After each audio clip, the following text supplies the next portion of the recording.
Welcome to Holistic Horseworks Talks. Join us with founder April Love as we talk about equine care. Learn what you can do to keep your horse happy, healthy, rideable, and sound through their 30s. Have a question you'd like to submit to the podcast? Just email April at HolisticHorseWorks.com for a chance to get it featured on the next episode. Hi, this is Lillian. I'm here with April Love.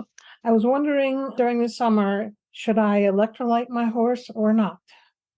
So it all depends on what the horse is doing, of course.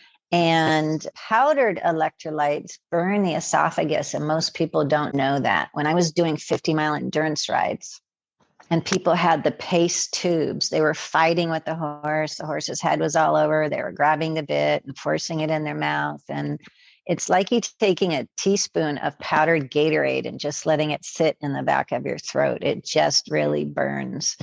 And that's why they go off their food. People be like, oh, don't electrolyte them, let them eat first. And I'm like, okay, this isn't working for me. Then I found Dyna Spark. So I do teach the muscle testing. Yes, no, does my horse need it?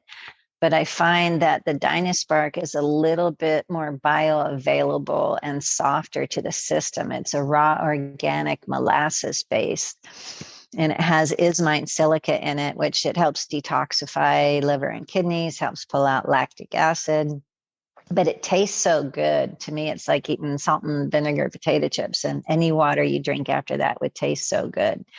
So while everybody was fighting with their horse to electrolyte them, I had a little just pop top water bottle. You know, you could just with your teeth pop the top up, and I had the liquid Dyna Spark in there, and I would just squirt it in the side of the horse's mouth just a little bit where the bit goes, and they would try to eat the bottle. It was like, oh, I really, really like this. And I could actually do that from horseback because I had taught my horse in the endurance rides. I carried a water bottle on the saddle just for him when we were climbing really hard, steep hills, and I'd stop him and I would just lean to the side and squirt water in his mouth, and he would just drink, and then we'd continue on up the hill. So I could do that with the electrolytes as well, and I didn't have to get off. And I'd be at the water trough doing my horse, and all the other horses are trying to eat my bottle, and they smell it and they're going, what is that? I'm like, electrolytes. They go, and your horse wants it? I go, yeah, he loves it.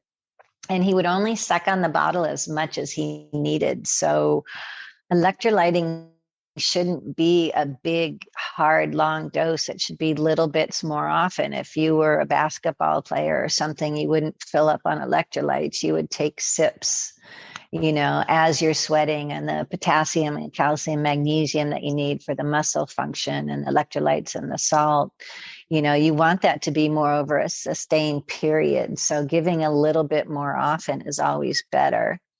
I've had horses that wouldn't eat anything, or they're colicking, and I'll let them, you know, suck that out of the bottle, or I'll syringe it in their mouth, and they'll turn right around and start eating or drinking as long as there isn't a big colic in the stomach. I've crewed at the 100-mile Tevis race where horses were just dull and listless at mile 35 or 50 and not eating on the vet check that they should. And I squirt some Dyna Spark in their mouth, and they turn right around and start eating hay, or they go over and they drink water. So it's a really nice, safe thing where you aren't doing too much. They kind of take what they need.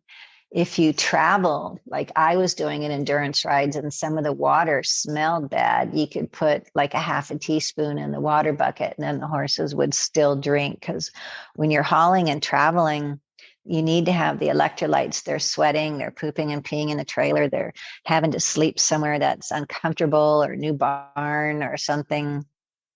And we would haul 8 to 10 hours to go to endurance rides, and we would make them a little mash with like shredded beet pulp and oat hay pellets and warm water, and we'd put the Dyna Spark in there. And I mean, we were pulling them out on the side of the road at truck stops and walking the horses around, and they would just sloop all this stuff up. And when we got to our destination 12 hours later, they looked great, you know. So it's really important to give them those breaks. You know, how much are they sweating? How much do they need? let them sucking and, drinking it. And you always want to electrolyte before the event, not an hour before the event, but like the night before the event. You want to just start loading a little bit.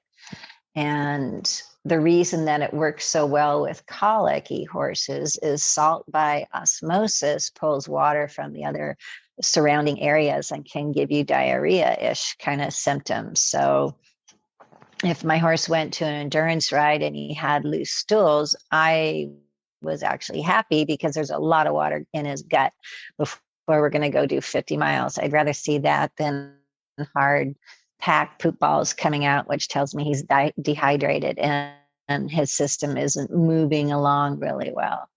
So the Dyna Spark is definitely one of the products that I always had on hand, and one of the first things I would give to horses that were showing colic symptoms, along with my lift the ribs on each side and do the butt tuck part of my yoga to really get large and small intestine moving and move any blockages.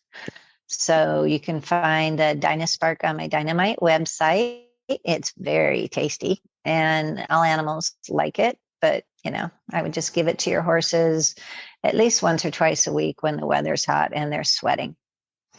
And remember to keep those water troughs clean so mosquitoes aren't, laying eggs and stuff in it.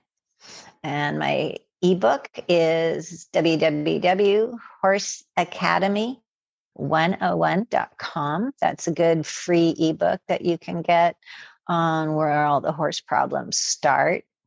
On Amazon, I have a Holistic Alternatives Horse 102 book that's only about $9. And my website is HolisticHorseWorks.com. And just send me an email if you have any questions.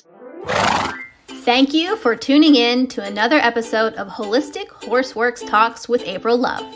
Remember to check the show notes for links to all the resources mentioned in this episode. Have a question you'd like to submit to the podcast?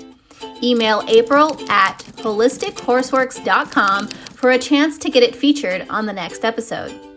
Loved this information? Share it with your horse friends. They'll find it helpful too. To learn more, visit HolisticHorseWorks.com.